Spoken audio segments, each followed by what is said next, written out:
Good morning all of you. मैं कविता गोयल आप सभी का जीके क्लासेज में हार्दिक स्वागत करती हूँ। आज करेंगे हम करंट अफेयर के मोस्ट इम्पोर्टेंट क्वेश्चंस। चलिए क्लास को शुरू करते हैं। पहला क्वेश्चन है, किसे सर्वश्रेष्ठ फीफा पुरुष खिलाड़ी के अवार्ड से सम्मानित किया गया है? ये किया गया है लियोनेल मेसी को। लियोनेल मेसी जो हैं वो अर्जेंटीना के प्लेयर हैं और इन्हें सर्वश्रेष्ठ फीफा पुरुष खिलाड़ी के अवार्ड से सम्मानित किया गया है। अर्जेंटीना के सुपरस्टार लियोनेल मेसी को यह पुरस्कार मिला है, फीफा पुरुष खिलाड़ी का पुरस्कार, और इन्होंने एर्लिंग हॉलैंड और किलियन मबाप्पे को पीछे छोड़ा है। 4 साल में यह पुरस्कार इन्हें तीसरी बार मिला है। आपसे पूछा जाए कि 4 साल में कितनी बार मिला है, तो 4 साल में 3 बार इनको ये पुरस्कार दिया जा चुका है। वहीं हम महिलाओं की बात करें तो महिलाओं में स्पेन और बार्सिलोना की स्ट्राइकर है जिनका नाम है एंटेना बोनमती। इनको महिला पुरस्कार मिला है, फीफा महिला खिलाड़ी का पुरस्कार इनको मिला है एंटेना बोनमती को। नेक्स्ट है, मेघालय खेलों के 5वें संस्करण का उद्घाटन किसने किया है? तो ये किया है माननीय राष्ट्रपति द्रौपदी मुर्मू ने। मेघालय में 5वें संस्करण हो रहे हैं और इनका जो उद्घाटन किया है द्रौपदी मुर्मू जी ने इनका उद्घाटन किया है।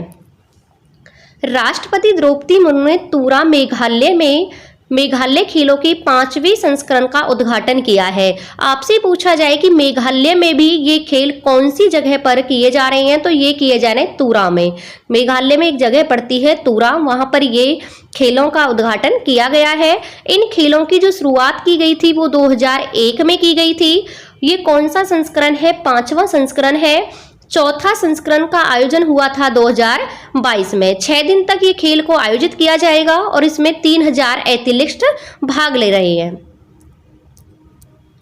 नेक्स्ट है, समुद्री अभ्यास अयुत्या भारत और किस देश की नौसेना के बीच आयोजित किया जाता है? तो ये किया जाता है थाईलैंड। भारत और थाईलैंड के बीच ये नौसेना अभ्यास है जिसका नाम है अयुत्या। भारतीय नौसेना और रॉयल थाई नेवी कहाँ की है? ये है थाईलैंड की, और इनके बीच पहला द्विपक्षीय समुद्री अभ्यास अयुत्या का आयोजन किया गया है। इस नौसेना एक्सरसाइज में स्वदेश निर्मित भारतीय नौसेना के जहाज कुलिश और INL CU-56 ने भाग लिया है। तो ये आपको याद रखना है कि भारतीय नौसेना के किस किस जहाज ने भाग लिया है। तो ये एक का नाम क्या है? कुलिश है, और दूसरे का नाम क्या है? LCU-56 है। तो ये आपको जरूर याद रखने हैं कि कौन कौन ने इसमें भाग लिया है। नेक्स्ट है, 75वें एमी अवार्ड में सर्वश्रेष्ठ ड्रामा सीरीज का खिताब किसने जीता है? तो ये जीता है सक्सेशन ने। सक्सेशन ने सर्वश्रेष्ठ ड्रामा सीरीज का खिताब अपने नाम किया है।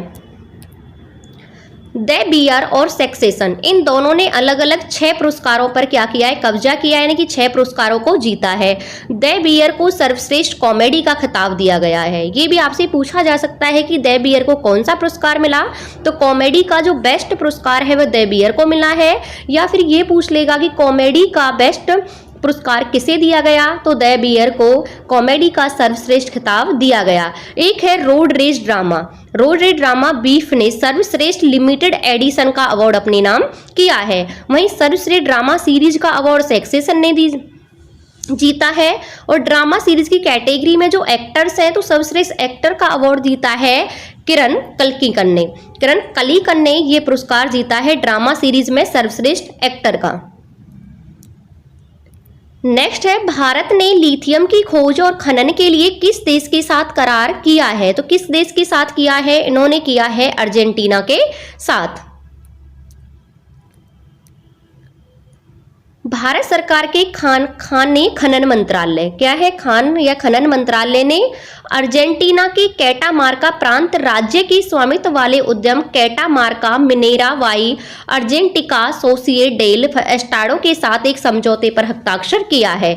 ये भी आपको याद रखना है कि अर्जेंटीना के साथ किया है, लेकिन कौन सा उसमें किया है? तो ये किया है कैटामार्का मिनेरा वाई अर्जेंटिका सोसिएट डेल एस्टाडो के साथ समझौते पर हस्ताक्षर किए हैं। और इसके तहत जो होगा कि जो खनिज विदेश इंडिया लिमिटेड है वो 5 लिथियम ब्लॉकों की क्या करेगा, खोज करेगा और उसके खनन का काम करेगा। अर्जेंटीना जो है वो कहाँ पड़ता है, दक्षिण अमेरिकी में है, यानी कि दक्षिण अमेरिका महाद्वीप में है अर्जेंटीना, और ये ब्राजील के बाद दक्षिण अमेरिका का दूसरा सबसे बड़ा देश है। आपसे ये क्वेश्चन भी पूछा जा सकता है जीके में कि दक्षिण अमेरिका का सबसे बड़ा देश कौन सा है, तो सबसे बड़ा देश कौन सा है, ब्राजील है, और अर्जेंटीना क्या है, दूसरे नंबर का सबसे बड़ा देश है। नेक्स्ट है, हाल ही में भारतीय नौसेना ने अपने किस जहाज को सेवा मुक्त किया है, तो किस जहाज को किया है, इन्होंने किया है चीता को। चीता जहाज को हाल ही में नौसेना ने क्या कर दिया है, सेवा मुक्त कर दिया है। भारतीय नौसेना के जहाज चीता, गुलदार और कुंभीर को 4 दशकों की शानदार सेवा के बाद क्या कर दिया गया, सेवा मुक्त कर दिया गया है। चीता, गुलदार, कुंभीर को पोलैंड के गिडिनिया शिपयार्ड में तैयार किया गया था। तो ये भी आपसे पूछा जा सकता है कहां पर इन्हें तैयार किया गया था, तो पोलैंड में कहां पर किया गया था, गिडिनिया में शिपयार्ड में इन्हें तैयार किया गया।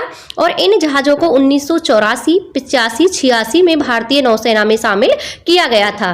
तो चीता की हम बात करें तो चीता को किया गया था शामिल भारतीय नौसेना में 1984 में, गुलदार को किया गया था 1985 में, कुंभीर को किया गया था 1986 में। अब उनको क्या, तीनों को ही क्या कर दिया गया है, सेवा मुक्त कर दिया गया है।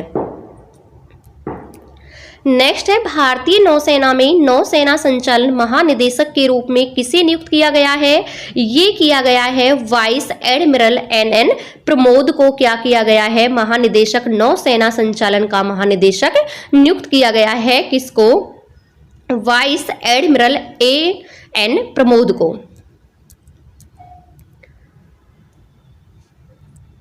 वाइस एडमिरल N प्रमोद को नौसेना संचालन में महानिदेशक के रूप में नियुक्त किया गया है।